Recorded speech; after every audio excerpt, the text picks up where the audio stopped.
And during that time, we found out this was a non-denominational church, and Pittsburgh's a very Catholic area. A lot of Catholic people in Pennsylvania. And in our non-denominational churches, we found that I was leading some of the new believers classes, some of the orientation classes, and I'd find out that the majority of the people there were Roman Catholic. They had come out of a Catholic background. They had been baptized. Why did these things happen? So what I started doing is we started teaching a class called the Catholic Connection. And the idea of the class was to be able to give people the opportunity to understand where their faith is coming from and what the differences are. And this is what we taught. We taught that even though the church had changed over 2,000 years, and we taught them where some of these traditions and some of these doctrines came from, some of the good ones and some of the bad ones.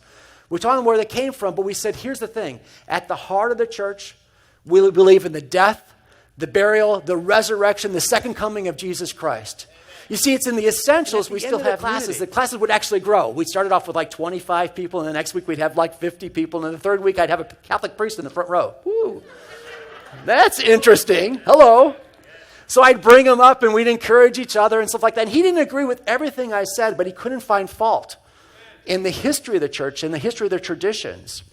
So at the end of these classes, the people would say, Pastor Ken, is there a book? And I say, indeed, we don't have a book like that. I've got a whole library full of books that I've studied for years, but there's not one book that really talks about this idea of a Catholic connection, until now. It's called Roaming Catholics. The reason I call it Roaming Catholics, ending the wandering to embrace the wonder, is because did you know that 1/3 of all the people that are baptized Catholic are no longer attending church? Isn't it? 1/3 of the people that are no longer attending church. And see, many of those people are your neighbors and your friends. How many people in this room have a Catholic background of some kind?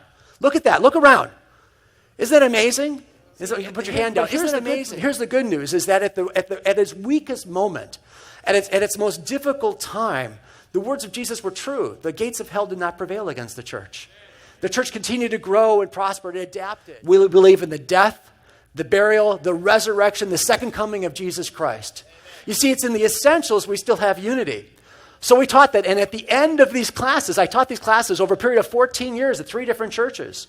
And at the end of the classes would actually grow. We started off with like 25 people, and the next week we'd have like 50.